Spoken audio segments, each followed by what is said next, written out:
Got him.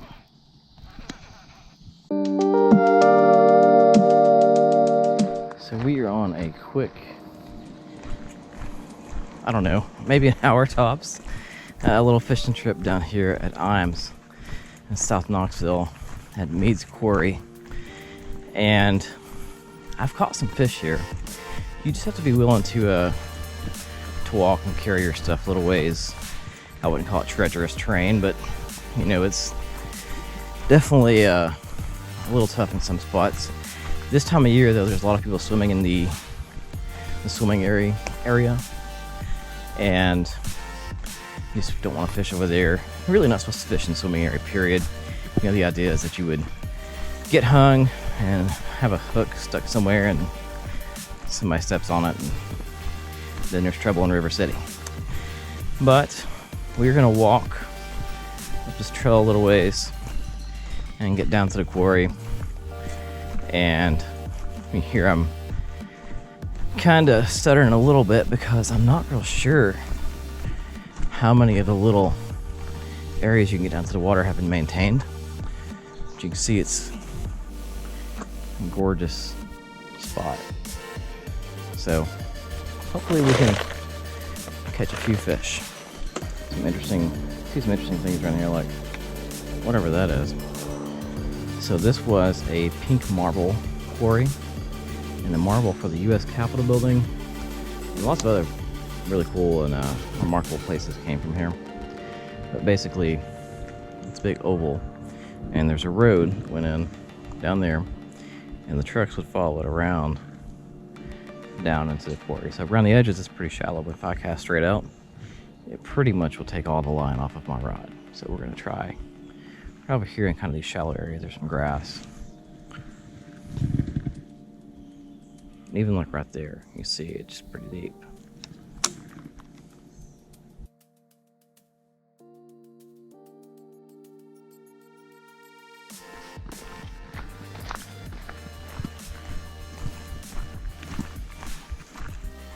So we were at spot number 3. Spot 1 had people swimming. Spot 2, not a bite. Well, I had one little nibble. Spot 3, I guess we'll call this one, really is another spot over there where there's a guy fishing. So hopefully this looks like a nice fanned out little flat. So maybe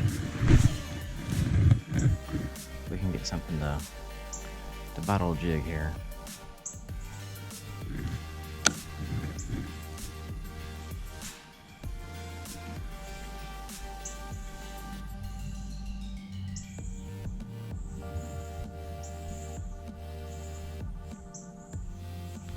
Right off notice, there's a lot of baby bluegill on this flat.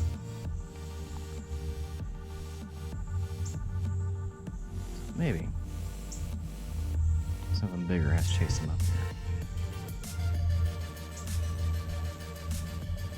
Interesting, you can see the water lines over there where this thing has gotten up so high during the recent years of really high rainfall.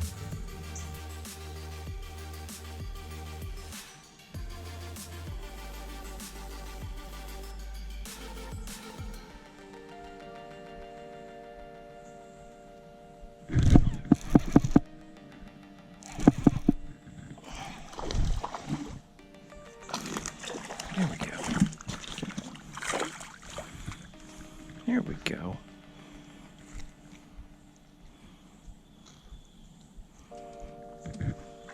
I'm pretty sure this is like a swam with this jig.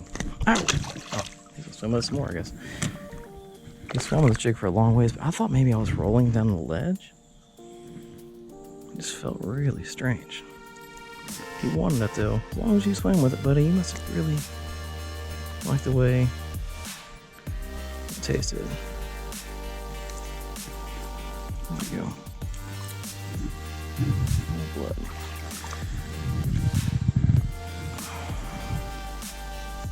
Tanager, it's a pretty little fish.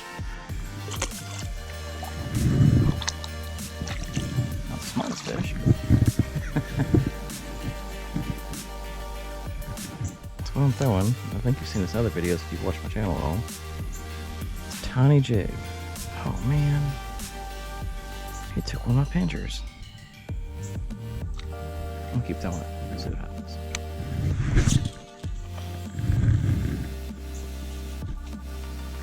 what I noticed is like as I was pulling it in, I could feel the bottom, or what I thought was the bottom.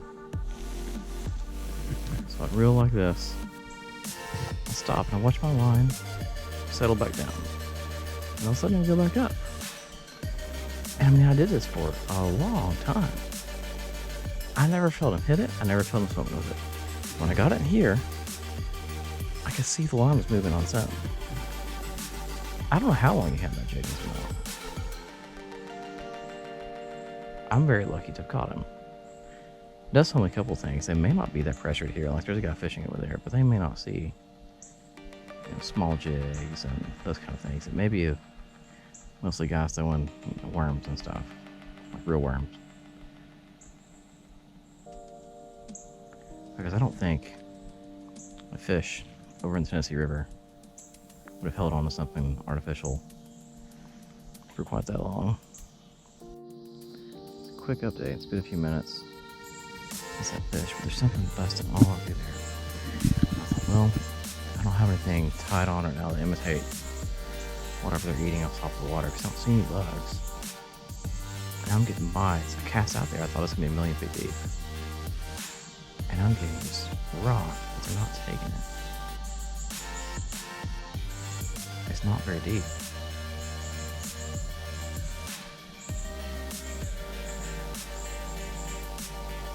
There's a waterfall on the back of this quarry. I'm kind of wondering if based on the rocks, you can see where they kind of change color. If that's natural. That's part of the quarry. Maybe this is where that creek flows into it. Maybe. I'm not sure, but I get in bites. But like I said, if it's bass, they're not taking it. It could be bluegill. And they were just knocking the snot out of that Ned rig. And then I'm gonna tie on like a square bill, something that I won't get hung with very easily. But I have to be able to throw it a long ways. I have to be able to get it out there to where those fish were chowing down on something. Oh, missed him. That actually felt like something a little bigger.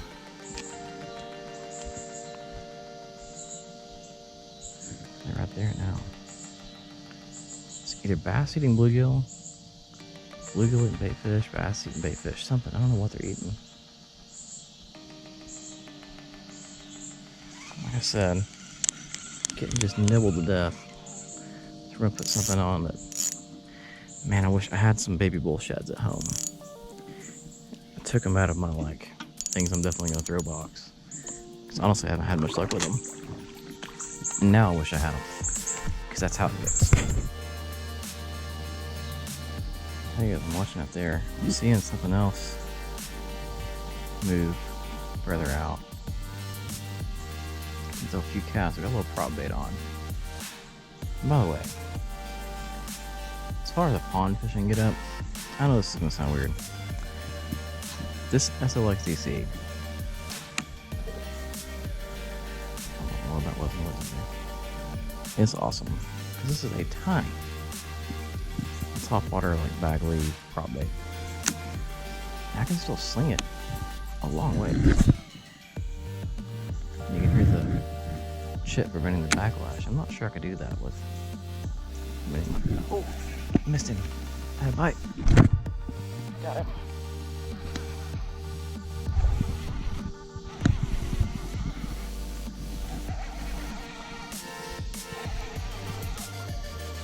Oh, it is little bass. I bet they're feeding up on those big bluegill that we were seeing.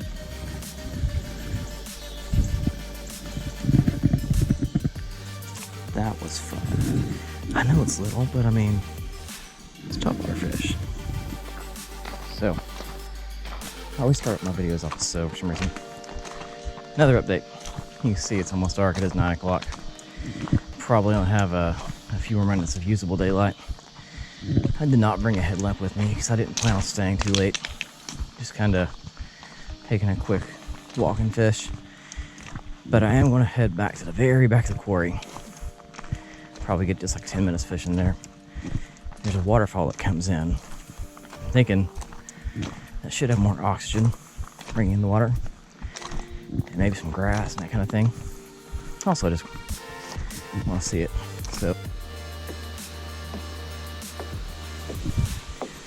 notice being here now, I guess I didn't remember this, how high this platform is. If I catch something, it's gonna be tough to get it up here. But let's worry about the catching something part first. And then we'll figure out the getting it up here part. This way it's nice to believe they're not crawler can back here. So it wasn't very deep right there. Just kind of going by how long it takes to get to the bottom. Again, I think this might be natural bluff wall rock. This is a spring flowing in from the side of the mountain. I'm kind of wondering if like the quarry part ends over there. And this is just a big flat. I think this time of day though, the bigger fish is swimming through to feed. There was a bass back here. I'll try to get him up here.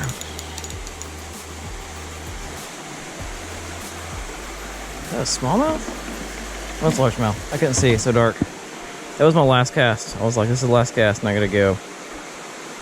So hey, there's 3 different fish, 3 different lures. Man, buddy, you were hooked good. All right, I'm gonna try to throw them way out away from the shallow area. I hope he's okay. All right, it is 9:20. I said 9:15 is when I would leave, but I was just dying to catch another fish. This probably won't be much B-roll in this video. If I was gonna do it, I should have done it when it was daylight, but I just wanted to get out here and catch a few fish. Glad I did that. Wait, we have to have this moment of silence for the jig that I got hung with and lost. Okay, moment of silence has concluded. Now here's your PSA section of this video. Make sure that you take everything that you brought with you. And that definitely goes for you, not crawler guy. Because I'm gonna have to now carry this crap back half a mile to the truck.